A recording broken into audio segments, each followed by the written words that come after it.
So, you throw something in the bin, and then what? Where does it actually go? Today, we're going to pull back the curtain on the world of solid waste. We'll look at what it is, where it ends up, and this is the cool part, how we can flip the script and turn this huge problem into a pretty valuable resource. We always talk about throwing things away, but where is away? For most of us, it's just gone, right? Out of sight, out of mind. But the truth is, away is a very real physical place. And a lot of the time, it looks like this. A literal mountain of everything we've decided we don't want anymore. So what exactly is all this stuff we're tossing? Okay, so the official term for all this stuff is solid waste. And it's a super broad category. We're talking everything from the leftovers from your lunch and that old phone in your drawer, all the way to industrial sludge and the packaging from your online shopping. The bottom line is, if it's something that's been discarded, boom, it's solid waste. And as you can probably guess, handling all of that is a huge undertaking. It requires this really complex system called solid waste management.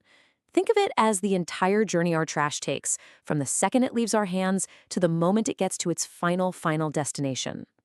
The thing is, the sheer scale of this journey is just mind-boggling. And if we get it wrong, well, the consequences are pretty severe. So let's dive into the heart of the problem, which is just this overwhelming, enormous mountain of waste we're creating. When that waste isn't managed the right way, you get this. These uncontrolled dumps are frankly a disaster. They become breeding grounds for disease, they pollute the air we breathe, and they contaminate the soil and water.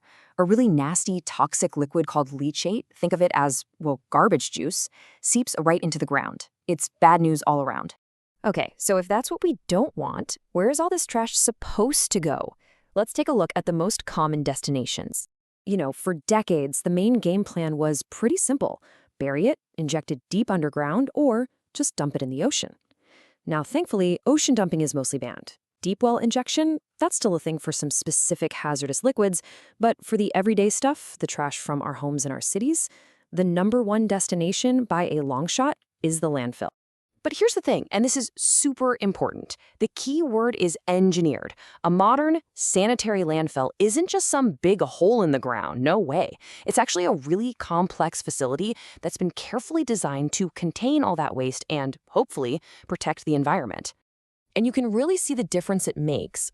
On one side, you've got the total chaos of an open dump. But on the other, you see this really structured, methodical approach of a sanitary landfill. Here, the waste is contained, it's compacted, and it's covered up. It's a whole different ballgame.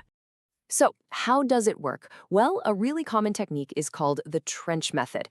It's pretty straightforward. Bulldozers dig a big trench, trucks come in and dump the garbage, and then it gets compacted down.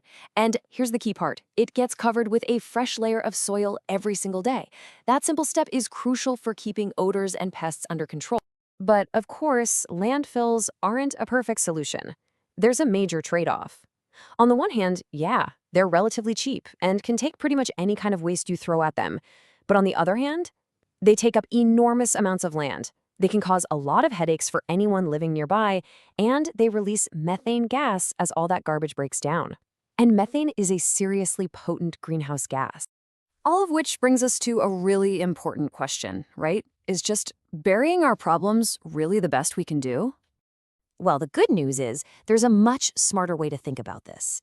It's a framework that totally shifts the focus away from just disposing of waste to preventing it in the first place. It's often called the 6 R's of waste management.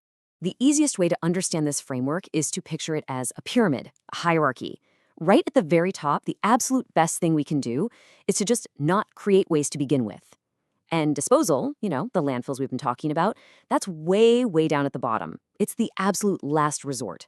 So the 6 steps that guide us from the top of that pyramid to the bottom are refuse, reduce, reuse, recycle, recover, and then finally residual management. Let's do a quick run-through of what each of those actually means. All right, first step, and honestly the most powerful one, is refuse. This is all about stopping waste before it even starts. It's as simple as saying no to a plastic bag you don't need, or refusing a disposable straw, or even just opting out of all that junk mail. The best part? It costs you nothing, but the impact is massive. Next up is reduce. This one's about just being more mindful of what we consume. Maybe it's buying in bulk so you have less packaging, or choosing products that are more concentrated.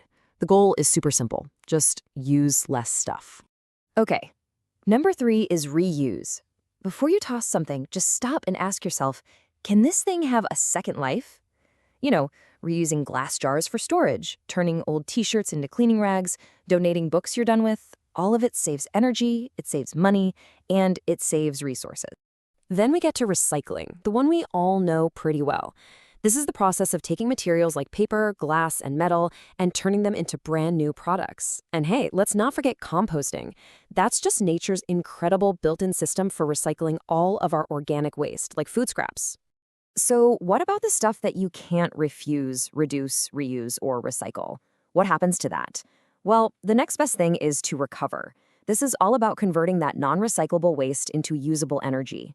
Usually, this means burning it at super high temperatures to create steam, which then spins a turbine to generate electricity. And at last, we land at the very bottom of that pyramid, residual management. This is just the responsible way to dispose of whatever little bit is left over. So, and this is the key takeaway, the landfill doesn't just disappear. It just becomes the final stop for a much, much smaller amount of our total waste.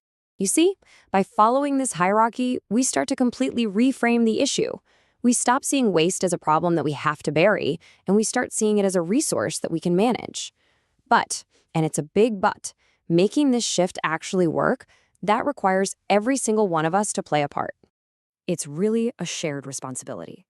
For us as individuals, it means separating our waste at home.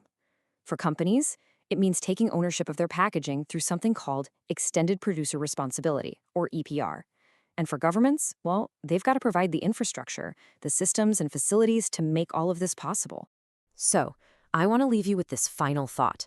If we really start to see waste as just a resource that's in the wrong place, that changes everything, doesn't it? It makes you ask yourself, what's one item, one habit, one choice that you'll rethink tomorrow?